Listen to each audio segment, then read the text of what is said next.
দল ত্যাগ করে একযোগে আম আদমি পার্টির 7 নেতার বিজেপিতে যোগদানের ঘোষণা ঝড় তুলেছে ভারতের রাজনীতিতে। রাঘব চাড্ডা, অশোক মিত্তালের মতো হাই প্রোফাইল এমপিদের অভিযোগ, মূলনীতি ও আদর্শ থেকে সরে গেছে অরবিন্দ কেজরিওয়ালের দলটি। এই পদক্ষেপকে জনগণের পেছন থেকে ছুরি বসানো বলে আখ্যা দিয়েছে আম আদমি পার্টি। তবে এএপি নেতাদের এমন সিদ্ধান্তে অবশ্য পোয়াবারও বিজেপির।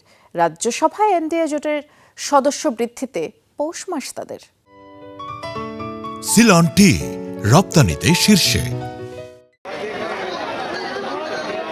বিজেপির প্রেসিডেন্ট নীতিন নবীনের সাথে সাক্ষাতে আম আদমি পার্টির 7 নেতা। দলবদলের সিদ্ধান্তে তাদের উষ্ণ অভ্যর্থনা জানিয়েছে ক্ষমতাসীন দলটি।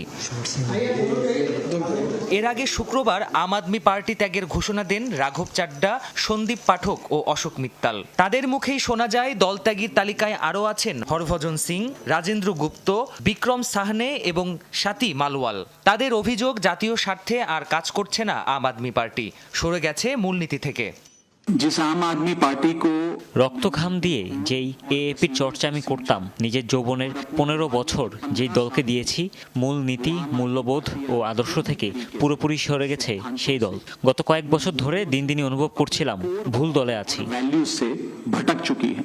দুর্নীতি বিরোধী প্রচারণার মধ্য দিয়ে প্রায় 1.5 দশক আগে জন্ম হয়েছিল আম আদমি পার্টির, কিন্তু গেল কয়েক বছরেই স্পষ্ট হতে শুরু করেছে অভ্যন্তরীণ দ্বন্দ্ব।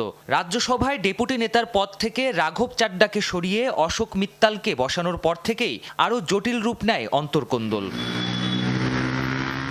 দলত্যাগের আভাস পেয়েই নেতাদের শান্ত করার চেষ্টা করেছিলেন দলীয় প্রধান অরবিন্দ কেজরিওয়াল। শুক্রবার সন্ধ্যায় নিজের বাড়িতে ডেকেছিলেন আলোচনার জন্য, কিন্তু তার আগেই এএপি ছাড়ার ঘোষণা দেন 7 এমপি। এমন সিদ্ধান্তকে জনগণের পেছন থেকে ছুরি বসানো বলে অভিযোগ করেছেন দলটির বর্তমান সদস্য সঞ্জয় সিং। দোষারোপ করেন বিজেপিকেও। অপারেশন লোটাস আম আদমি পার্টিকে দুর্বল করতে অপারেশন লোটাস চালিয়েছে। পাঞ্জাবের জনগণের পেছন দিক থেকে ছুরি বসিয়েছে 7 নেতা, যারা আম আদমি পার্টির নেতা হিসেবে জনগণের ভালোবাসা পেয়েছেন, দলে ভালো পদ পেয়েছেন। ব্যক্তিগত স্বার্থ লাভের আশায় আজ তারা দল ত্যাগ করেছেন। কোটি কোটি রুপির দুর্নীতি করে এমন দলে যোগ দিয়ে তারা এখন ইমানদারির কথা বলছেন। ভগবন্ত মান জি কি সরকার। রাজ্যসভার এমপিদের দল ছাড়ার সিদ্ধান্ত সাংবিধানিকভাবে অবৈধ দাবি করেছে এএপি। রাজ্যসভার চেয়ারম্যানকে এ বিষয়ে চিঠি দেওয়ার কথাও জানিয়েছে।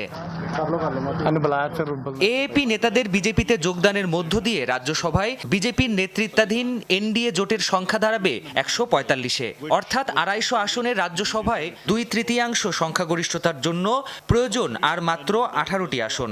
আর তা সম্ভব হলে সংবিধান সংশোধনের মতো গুরুত্বপূর্ণ আইন পাশে আর সমস্যায় পড়তে হবে না মোদী সরকারকে। প্রাণপ্রতিম কুণ্ডু, যমুনা নিউজ।